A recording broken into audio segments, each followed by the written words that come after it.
Hey everyone, welcome back to Sovereign Money. You've secured your Bitcoin with hardware wallets and super strong passwords. But what happens when the criminals don't try to hack your wallet, but threaten your personal safety directly? Or worse, they threaten a family member. Physical attacks on crypto holders are rising fast, and your digital security won't help you when someone is standing at your front door with a wrench. Or will it? Why don't you keep watching to find out? Let's get to it. So you've learned about blockchain technology, seed phrase security, encryption, even what a UTXO is. But today we're talking about the safety measure that no Bitcoin guide covers. How to protect yourself and your loved ones from becoming a target of a physical attack, and what to do if you ever find you're in a dangerous situation. These aren't extreme scenarios anymore, unfortunately, especially if you live in France. They're happening to regular people who made their investments public in the wrong ways. The core strategy to remaining safe is really pretty simple. Make it look like you don't have any Bitcoin at all. And if that fails and you're attacked anyway, structure your holdings so the attackers think you have far less Bitcoin than you actually do, while making your main stash genuinely impossible to access under duress. So there are two types of security measures we need to discuss. Those that help prevent an attack in the first place, and those that limit the damage if an attack should happen. So let's start with prevention. The first step in protecting yourself isn't technical, it's behavioral. Let's start with the biggest mistake Bitcoin holders make, and I see it all the time. The biggest mistake Bitcoin holders make is talking about it. Wait a minute. That's what I do for a living. I'm in trouble. Anyway, back to the video.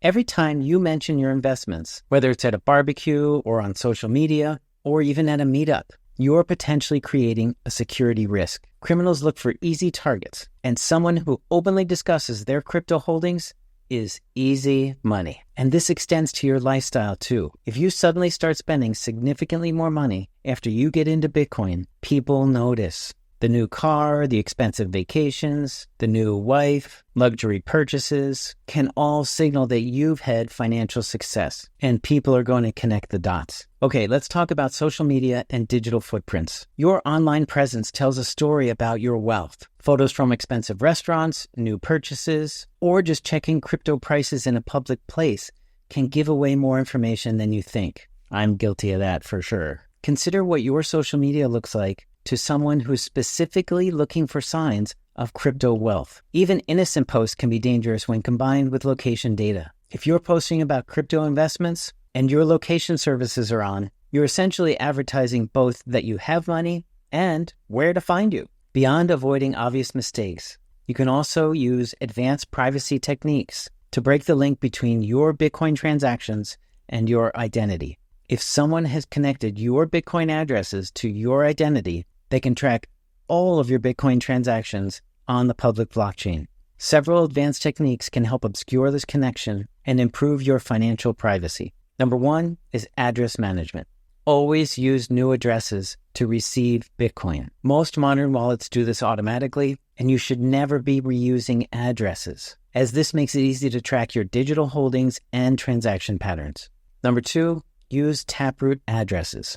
If they're available in your wallet, select them as the default type of address you're using. These Taproot addresses make all transactions look very similar on the blockchain, whether they're single payments or complex smart contracts. And multi-signature transactions become indistinguishable from single signature transactions, thereby improving your privacy. Number three are CoinJoin mixing services.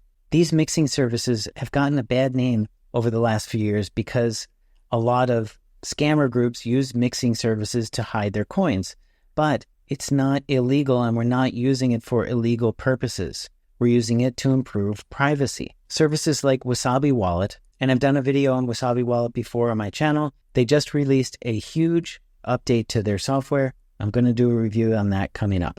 Anyway, Wasabi Wallet combine your Bitcoin with other users' Bitcoin in a single collaborative transaction, making it difficult to determine which outputs belong to which Bitcoin holder. Multiple people contribute their Bitcoin as inputs to the transaction, and the service creates a single transaction that redistributes equivalent amounts to new addresses controlled by the participants. So it's like a group of people standing around a bucket.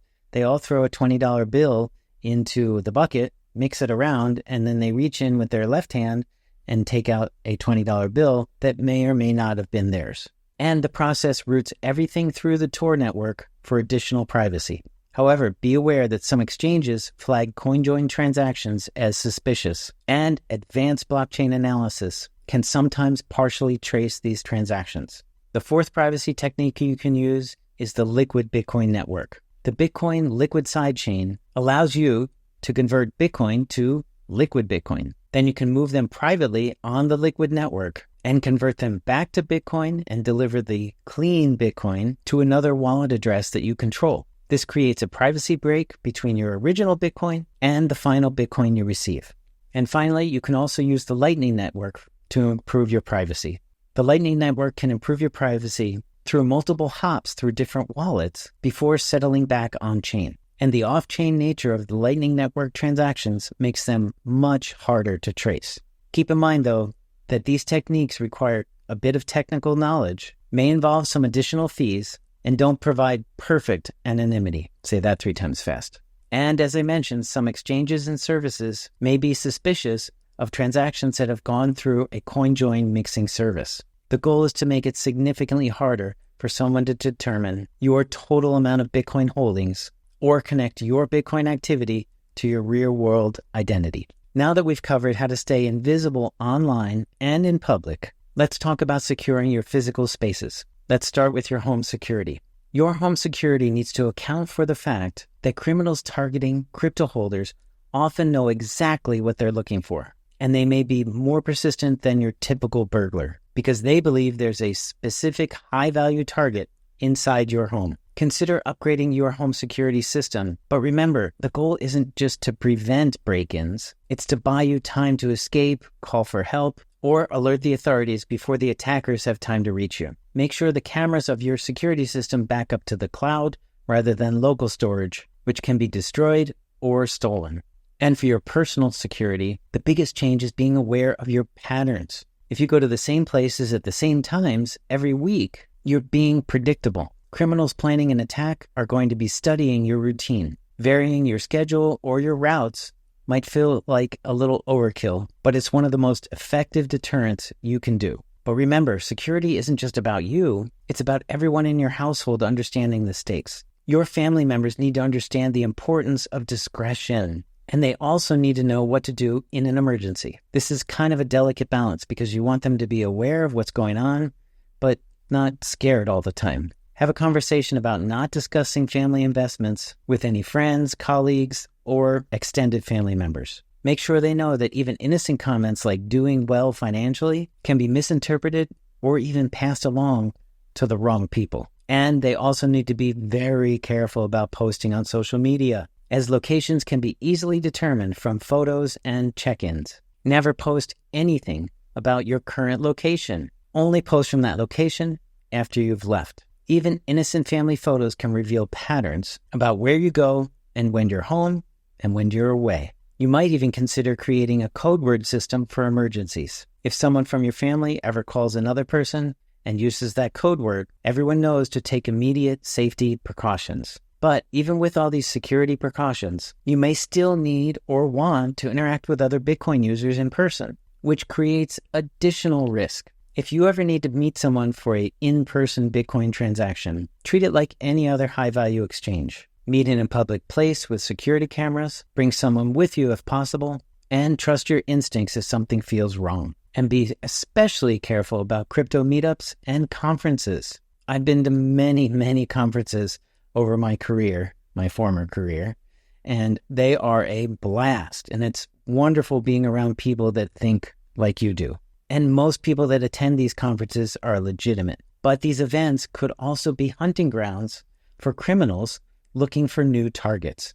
So, now that we've discussed the ways that you can prevent an attack in the first place, let's talk about what happens if all these efforts fail and an attack takes place. Preventing an attack is ideal, of course, but you still need to structure your Bitcoin holdings to minimize the damage if an attack should happen. The goal here is to make it impossible for the attackers to access your main Bitcoin holdings, even if they force you to cooperate. And there are several ways to minimize the damage if an attack should occur. Number one, you need to start with a duress wallet. It's a separate wallet from your main holdings with a believable but smaller amount that you can access under pressure. This needs to look real, so don't make it too small. If you try to convince an attacker that you only have $18 of Bitcoin in a wallet when you're posting pictures of your new Ferrari and on vacation in St. Bart's, they're not going to believe it. But the most effective protection comes from making it genuinely impossible to access your main Bitcoin holdings alone. And to do that, you need to consider multisig protection. Consider multisig arrangements that require multiple signatures from multiple people that are spread around geographically. A 2 of 3 multisig where you control one key, a trusted family member has another, and a third is stored somewhere else means an attacker literally can't force you to move funds alone. Even better, use a 2 of 4 or a 3 of 5 setup where some of the keys are held by someone the attacker doesn't even know about, like an attorney or a distant friend or something like that. For example, a 3 of 5 setup where you and your spouse hold one key each, your adult child holds a key, a trusted friend holds a 4th key, and a sibling or an estate attorney holds the last one.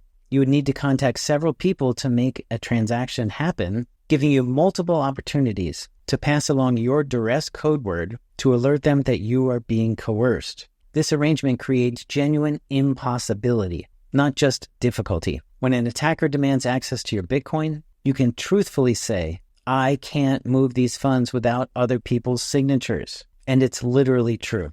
And there's no way the attackers can get around this. But geographic separation is crucial. If all your signing devices are in your house, they could all be compromised at once. Keep your signing devices or recovery information in different locations. Safety deposit boxes, which I'm not a big fan of, trusted family members in other cities, or secure storage facilities. This ensures that no single location contains enough keys to move your Bitcoin holdings. Now, if you're using a multi-sig setup, your key holders need clear protocols. Make sure that they know that they should wait a predetermined amount of time before signing anything, perhaps 24 to 48 hours for a large transaction.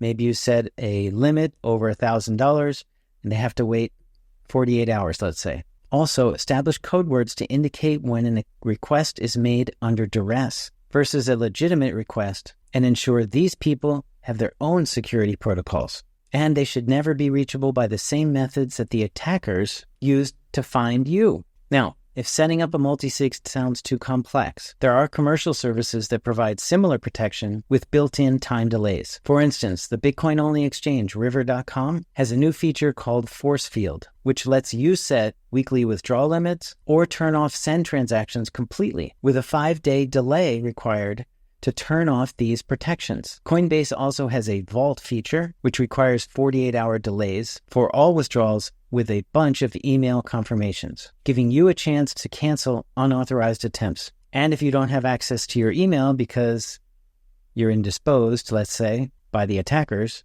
then you can't confirm the withdrawal. These services create genuine delays that physical coercion won't change. The critical advantage is that these delays are enforced by the system, not your willpower. When you tell an attacker, listen, I can't access these funds for 48 hours or 5 days, it's actually true. The money's actually locked up and can't be moved faster no matter what you do or what you say. This credibility can potentially save your life because the attacker at that point realizes that threatening you or beating you up won't get them the money any faster. And are they really going to host you in their attacker hotel for 5 days? The fundamental principle behind all of these strategies is to make it architecturally impossible for you to access your main holdings under duress while having a plausible, smaller amount available. When you tell an attacker, I can't access these funds right now, or I can't access these funds without getting other people to sign the transaction, it needs to be technically true. The Bitcoin network, multisig requirements, time delays, and geographic separation make it impossible, not your willpower. All of these measures work together to create a comprehensive security approach. Let's review the whole thing from the top really quick. I have a Bitcoin personal safety chart here that I'm going to go through really quick to help you sort of get your head around everything. And a comprehensive 2-layer defense strategy that protects both you and your Bitcoin from physical attacks through proven privacy and technical safeguards. Okay, layer 1, you need to be invisible. Stop posting on social media. I don't make any posts on social media. I don't even have social media accounts. So that's one way that I try to remain invisible, off the grid, so to speak. Your second layer of personal security is to limit access to your funds. We see here, it says structure holdings so attackers can't access your main Bitcoin, even under duress. That is super important, that you don't have to use your willpower to keep them away from your main holdings. And layer 3, set up technical barriers. Use multisig time delays to make threats genuinely ineffective. So you've got time delays, limited access, and invisibility. Those are the ways that you can help prevent an attack from happening in the first place, which results in your personal safety. So if we break it down into 2 parts, we've got prevention, ways you can prevent an attack from happening, privacy and discretion, advanced privacy techniques, and physical security. And then we've got part 2 is damage control if an attack should happen.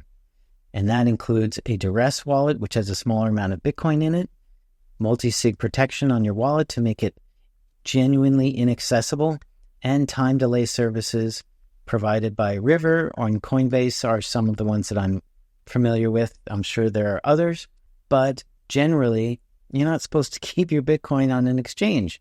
So how can you participate in these time delay services by these exchanges if your Bitcoin isn't on an exchange?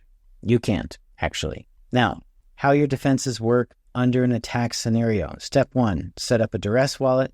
Step 2, make it the technical truth that you can't access your Bitcoin. I literally cannot access the funds, and make sure it is a credible defense. Threats become ineffective to you because you can't do anything. They can threaten you all they want. They can threaten a family member, but you can't move the Bitcoin, even if they know you have it. But the key is make sure they don't know you have it. Bottom line, make threats ineffective through genuine technological limitations, not willpower. In conclusion, the best security strategy comes down to 2 simple principles. First, make it look like you don't have any Bitcoin. Don't wear a Bitcoin hat. Don't wear a Bitcoin shirt.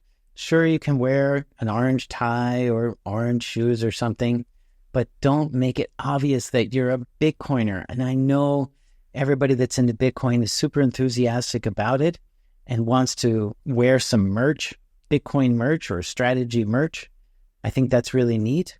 Wear it in your house. Don't wear it outside. The less people know about your Bitcoin holdings, the safer you and your family will be. Secondly, if someone does target you anyway, structure your Bitcoin holdings so they think you have far less than you actually do, while making your main holdings genuinely impossible to access under duress. This isn't about living in fear. It's about being smart with information that could put you and your family at risk, unfortunately.